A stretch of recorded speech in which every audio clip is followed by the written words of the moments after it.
And so I always tell young entrepreneurs, when you're confronted with certain types of challenges in your business, don't be afraid of them. Move towards them. David recognized, Goliath is standing in my way, but beyond him is everything that I've ever dreamed of. The people who really succeed are not the people who just have the ideas, but the people who are willing to back those ideas with time, with energy, and critically with capital.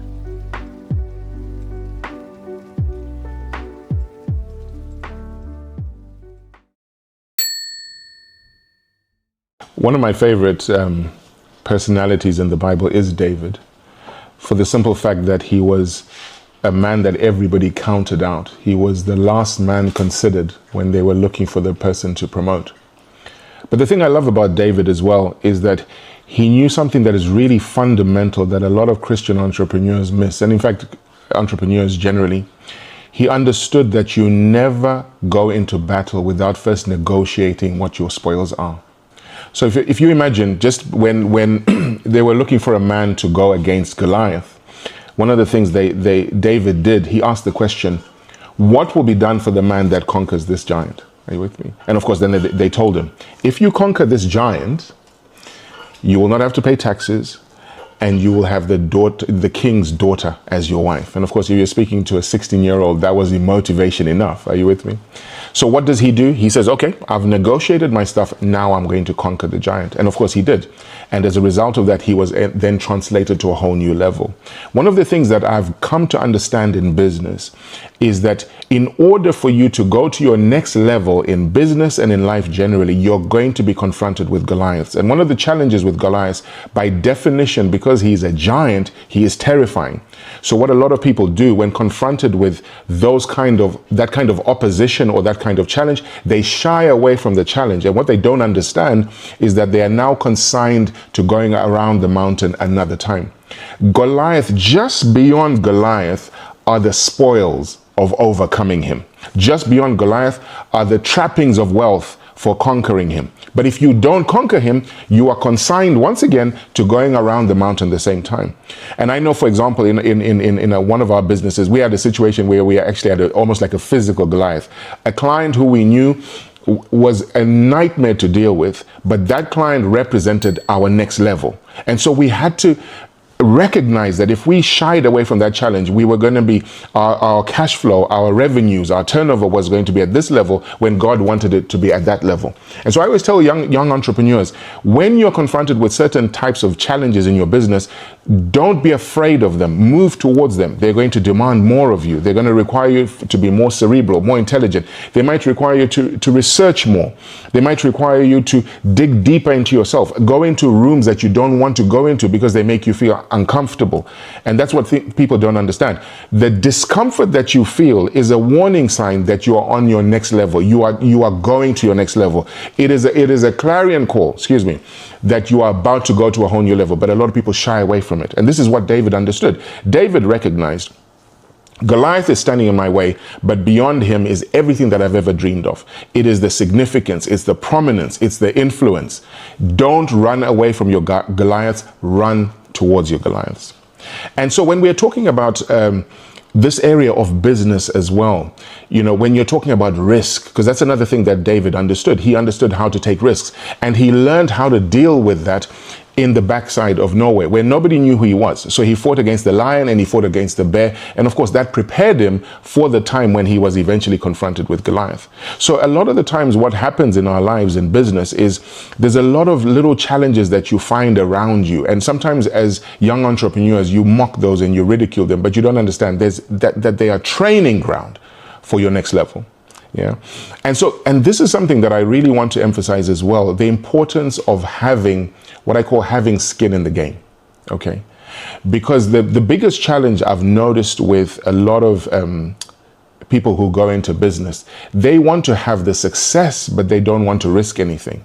They don't want to risk their money. They don't want to risk their time. They don't want to risk the challenges. They don't want to be confronted with the challenges of being an entrepreneur. It's comfortable to be in a job and be guaranteed a salary. And of course, when you go into a place where there's no guarantees, it's scary and most people don't want to go there. But what I've come to understand as well is the people who risk their capital are the people who are entitled to the rewards of risking the capital. So when we talk about putting your skin in the game, what we're essentially saying is you've got to put your skin in the game insofar as you have something to lose. And there's almost like a spiritual law that you unlock when you put your skin in the game, because it forces you to step into another level. As long as you are risking other people's capital, as long as you are risking other people's reputations, as long as you are risking other people's time, you never really get to the place where you are forced to go to that next level. And by the way, and I say this a lot of times as well to young entrepreneurs when they're saying, I want you to put your money in my business. And I'm saying, okay, that's fine. If you want me to put my money in your business, I must be entitled to the lion's share of the rewards, because I'm taking the lion's share of the risk. And nobody likes that, because what they want is they want to say, I've directed you to the business. No, we don't even, you see, this is, somebody else said this to me one time. They said, we're in the space where I've given you the idea. So the idea must be worth something. And I said, if ideas on their own were worth something, then everybody would be a millionaire, because everybody gets ideas all the time. The people who really succeed are not the people who just have the ideas, but the people who are willing to back those ideas with time, with energy, and critically with capital. So the riskers of capital, the VCs, the venture capitalists, those who run private equity platforms, those who put money behind the opportunities are the ones who ultimately get the biggest rewards, because that's how life really works.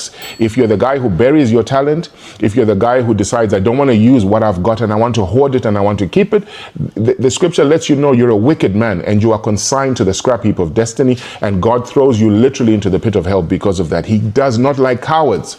If you read the book of Revelation, the people who go into the pit are the people that are, there's a whole host of people, but it includes those who have cowardice in their breasts. Are you with me? So we've got to be forthright. We've got to be willing to risk, because the essence of faith is risk-taking, ignoring the naysayers, ignoring those who don't understand your vision and your dream, ignoring those who are like crabs, who are happy to be comfortable in what they conceive as security. But security is only truly found when you're out there determining your destiny by design. Those who seek security never find it, because security is only found when you are in the risk mode. When you are in comfort zone, there's no security. And somebody else would make the decisions that determine where you're going. So here's the deal. That's what I love. And I said this about David, but you could say it for so many other people in the Bible as well. People who understood that if you are willing to risk, that's where you win. Even Peter walked on water. Why? Because, and nobody else did, as far as I'm concerned, apart from Jesus, because he was willing to risk it. He was willing to ignore the voices of his colleagues, who are saying, nobody's ever done this before. I'm going to risk, and I'm going to walk on water because I believe it can be done. So when you're looking to build a business, when you're looking to build a life, risk it, because that's how you really win. I hope you enjoyed that message, and I want to ask you to do something for us. Please like, subscribe, and share. Why? Because your act of doing so will get this message in the hands of somebody who desperately needs it, and get it all over the world. We all know people who are struggling, who are feeling hopeless, helpless, and helpless. But by putting this message in their hands, you can be part of the solution. The Bible tells us in the book of Job, chapter 14 and verse 9, that though a tree be cut down, yet at the scent of water, it will bud again. And who knows, but this message could be the scent that they need to give them the motivation to go again. So thank you so much for your partnership. God bless you.